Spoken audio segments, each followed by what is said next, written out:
नमस्कार दोस्तों, मैं आपका स्वागत करता हूं अपने शो गोल्ड विथ मनोज में। आज हम बात करने जा रहे हैं उस विषय की जिसने हर निवेश और हर घर की रसोई तक चर्चा का माहौल बना दिया है। जी हां, सोने और चांदी के दामों में आई तेजी गिरावट। क्या यह गिरावट अस्थायी है या आने वाले दिनों में और बड़ा बदलाव देखने को मिल सकता है? आइए जानते हैं पूरी सच्चाई और शुद्ध तथ्यों के बारे में। दोस्तों, भारत में सोना केवल एक धातु नहीं बल्कि भावनाओं का प्रतीक है। हर भारतीय परिवार सोने को धन और सुरक्षा का प्रतीक मानता है।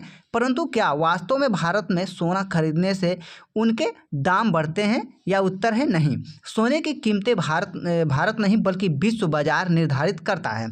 जैसे हम बात करें अमेरिका और चीन, यूरोप जैसे देशों की आर्थिक स्थिति और डॉलर की मजबूती सोने के भाव तय करती है।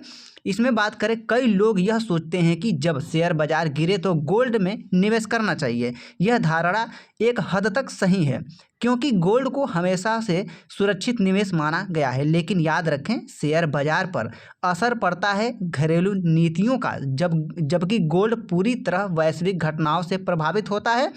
विश्व की लगभग हर सेंट्रल बैंक अपने पास सोना सुरक्षित रखती है। भारत की रिजर्व बैंक के पास भी लगभग 880 टन सोना है, क्योंकि चाहे डॉलर गिरे या महंगाई बढ़े, सोना हमेशा अपनी कीमत बनाए रखती है। अब बात करते हैं चांदी की, जो इस साल निवेशकों के लिए सोने से भी अधिक लाभदायक साबित हुई।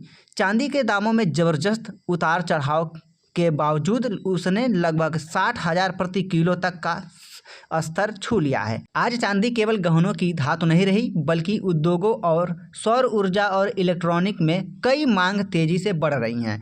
अब आइए समझते हैं कि आखिर गिरावट का कारण क्या है। पहला, अमेरिकी और चीन के बीच व्यापारिक रिश्तों में सुधार हुआ। दूसरा, अमेरिकी डॉलर इस समय मजबूत स्थिति में है। तीसरा, निवेशक पिछले साल का मुनाफा निकाल चुके हैं।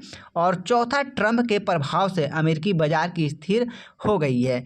इन सबके कारण निवेशकों का रुझान गोल्ड से हटकर भी फिर से शेयर बाजार की ओर बढ़ रहा है। दोस्तों, अगर आप यह सोच रहे हैं कि क्या अब सोना खरीदना चाहिए, तो मेरा जवाब है हाँ, लेकिन समझदारी से। गिरावट का यह दौर अस्थायी है और अगर आप लंबी अवधि में निवेशक हैं तो यही मौका आपके लिए सुनहरा अवसर बन सकता है। परंतु निवेश हमेशा गहनों में नहीं, निवेश माध्यमों में करें, जैसे sovereign gold bond, gold ETF या डिजिटल गोल्ड। ये सुरक्षित है और इन पर किसी तरह का मेकिंग चार्ज नहीं लगता। हम बात करें दोस्तों, अधिकांश लोग गहनों को निवेश समझ लेते हैं, लेकिन यह सबसे बड़ी भूल है, क्योंकि गहनों में मेकिंग चार्ज, GST और भावनात्मक मूल्य जुड़ जाता है, जिससे वास्तविक लाभ बहुत कम रहता है। निवेश की दृष्टि से सोने के सिक्के, डिजिटल गोल्ड या गोल्ड बॉन्ड कहीं बेहतर विकल्प हैं। तो दोस्तों, आज हमने जाना कि सोना चांदी की मौजूदा गिरावट दरअसल एक अवसर भी है। समझदारी और संतुलन के साथ निवेश करने वाले व्यक्ति हमेशा लाभ में रहता है।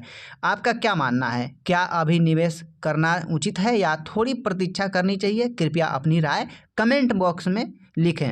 और अगर आपको यह जानकारी उपयोगी लगी तो वीडियो को लाइक करें और चैनल गोल्ड विथ मनोज को सब्सक्राइब करें और घंटी का निशान जरूर दबाएं, ताकि अगला अपडेट आप तक सबसे पहले पहुंचे। सोना और चांदी ये केवल धातु नहीं बल्कि विश्वास, समझ और समय के सही उपयोग का प्रतीक है, और इस समय को हम आप तक पहुंचाते रहेंगे हर हफ्ते सिर्फ गोल्ड विथ मनोज पर।